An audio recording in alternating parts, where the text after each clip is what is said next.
अमावस्या की रात ये कार्य बिल्कुल मत करना वरना उजड़ जाएगा परिवार। भाद्रपद अमावस्या की रात जब पूरा गांव अपने घरों में दीपक बुझाकर बैठता है, क्योंकि कहा जाता है इस रात धरती पर पितृ आते हैं और कुछ अदृश्य शक्तियां भी जागृत हो जाती है। भाद्रपद मास की अमावस्या का महत्व तो सिर्फ पूजा पाठ तक ही सीमित नहीं, बल्कि ये दिन पितरों का दिन माना जाता है। कहा जाता है कि इस रात पितृलोक के द्वार खुल जाते हैं और हमारे पूर्वज धरती पर आते हैं। ये रात पितृ तर्पण, श्राद्ध और अपने पूर्वजों को याद करने का सबसे शुभ समय माना जाता है। राजस्थान के एक छोटे से गांव में रतन लाल नाम का एक किसान रहता था। रतन लाल मेहनती था, लेकिन पिछले कुछ सालों में उसकी फसल बार बार खराब हो रही थी। घर में कलह, पशुओं में बीमारी और लगातार पैसों की तंगी ने उसे तोड़ दिया था। गांव के कुछ बुजुर्गों ने उसे कहा, रतनलाल, इस बार भाद्रपद की अमावस्या को पितृ तर्पण जरूर करना, शायद तेरे पितर तुझे याद कर रहे हो।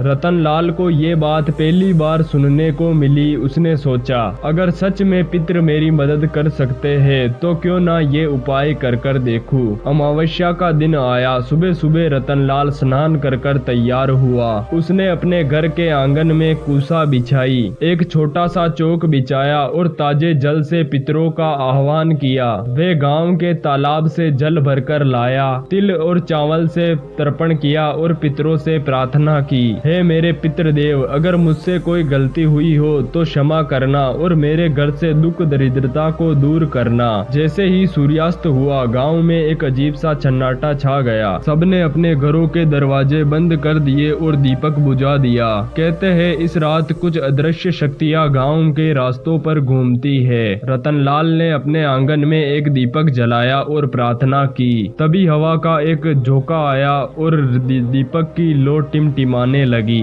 रतनलाल का दिल जोर जोर से धड़कने लगा। अचानक उसे ऐसा लगा जैसे कोई उसके पीछे खड़ा है। उसने डरते डरते पीछे मुड़कर देखा, लेकिन वहाँ पर कोई नहीं था। लेकिन मिट्टी पर गीले पैरों के निशान दिखाई दे रहे थे, जैसे कोई अभी अभी वहाँ से गुजरा हो।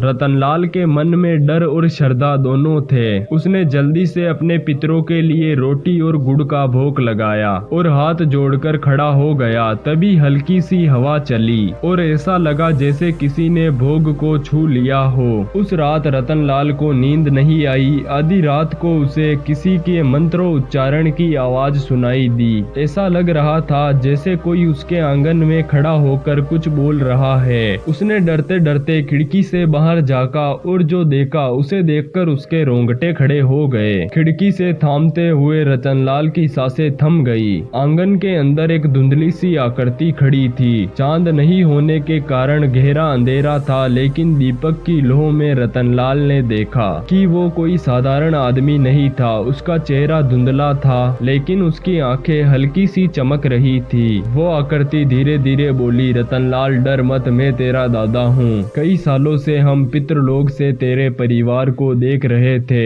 लेकिन तेरे घर में हमारे लिए कोई तर्पण नहीं कर रहा था, इसलिए दुख और दरिद्रता बढ़ती गई। आज तूने हमें याद किया, इसीलिए हम तुझे आशीर्वाद देने आए हैं। रतनलाल के हाथ पांव कांपने लगे और वो घबराते हुए बोला, दादाजी, अगर मुझसे कोई गलती हुई हो तो मुझे माफ कर देना। मैं हर साल आपका श्राद्ध करूंगा, बस मेरे घर की परेशानियां खत्म कर दो। वह आकृति मुस्कुराई। हवा का झोंका आया और दीपक की लौ अपने आप तेज जलने लगी। रतन, हमने तेरी प्रार्थना सुन ली है। सुबह उठकर गाय और कुत्ते को पहला ग्रास देना, प्यासे को पानी पिलाना और आने वाले 16 दिनों तक पितृ तर्पण करना। तेरे घर की दरिद्रता खुद दूर हो जाएगी। इतना कहकर वह आकृति धुएं में बदल गई और खुद गायब हो गई। रतनलाल के शरीर में अजीब सी शांति महसूस हुई। उसे लगा जैसे किसी ने उसके कंधे से भारी बोझ हटा दिया हो। अगले दिन उसने सुबह सुबह स्नान किया, ताजा रोटियां बनाई और गाय और कुत्ते को खिलाई। फिर तालाब पर जाकर पितरों को तर्पण किया।